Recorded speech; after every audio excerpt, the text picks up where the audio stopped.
लक्षवेध news network, अचूक वेळ अचूक बातमी. नमस्कार, लक्षवेध न्यूज नेटवर्कमध्ये आपलं सहर्ष स्वागत आहे. सध्या मोहोळ तालुक्यात पंचायत समिती आणि जिल्हा परिषदच्या निवडणुकीचं पडगं वाजू लागले आहेत आणि प्रचाराचा अगदी अंतिम टप्प्यात अनेक उमेदवार आपला प्रचार करताना दिसून येत आहेत. आपण आज पोखरापूर जिल्हा परिषद गटातील भाजपाचे उमेदवार बालाजी नरोटे आपल्यासोबत आहेत. तसेच पोखरापूर जिल्हा परिषद गटातील सय्यद वरवडे गणातील भाजपाचे उमेदवार राहुलजी मोरे आहेत.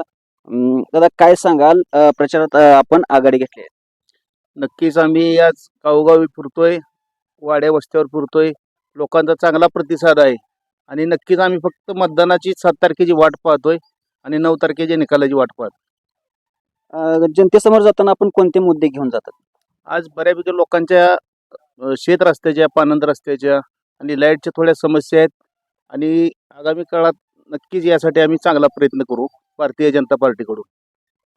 प्रचार करत असताना काही विरोधकाचं आव्हान वगैरे वाटतं? नाही, अजिबात नाही, काहीच नाही. आज कारण आदरणीय मालक असतील, यशवंतदाते असतील, यांच्या माध्यमातून तालुक्यात भरपूर विकास कामं झाले आहेत. त्यामुळं मतदान लोक हक्कानं आम्हाला सांगतात की मतदान तुम्हालाच करणार आहोत आम्ही. विरोधक सातत्याने अनेक मुद्द्यावरती देखील चर्चा सोशल मीडियावरती करत आहेत. आता त्यांना बोलायला विषयच नाही दुसरा कुठला, त्यामुळं काहीतरी लोकांच्या समोर जाण्यासाठी साहजिकच त्यांना असं बोलावं लागतंय. आता काय सांगाल, प्रचारात आपण आघाडी घेतो?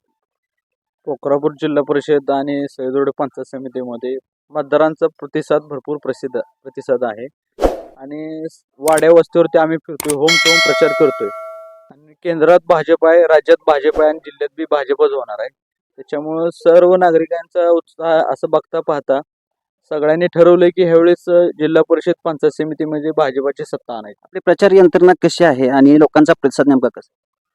आता सर्वजण म्हणतील लाडकी बहीण योजना असेल, PM किसान योजना असेल आणि उज्ज्वल गॅस असेल, या सगळ्या गोष्टी आम्ही सांगतोय आणि स्वतः मतदारही आम्हाला सांगतात. सातत्यानं आपल्या पोखरापूर गावातील लोक देखील आपल्यावरती टीका करताना दिसतात. काय त्यांना उत्तर काय द्या? कसं आहे, गावामध्ये 4-2 जण असतातच, विरोध करत असतात. आमच्या गावात जर बघितलं तर तुम्ही 25 वर्षापूर्वी आणि आता चालूमध्ये किती फरक आहे तुम्ही बघताय. विकास कामं केलेली आहेत, कोट्यवधीचा निधी मी गावात आणलेला आहे. त्याच्यामुळे हे 4 जण विरोधक असतातच, ते उलटसुलट बोलतच असतात, त्यांच्याकडे लक्ष देणार नाही आम्ही.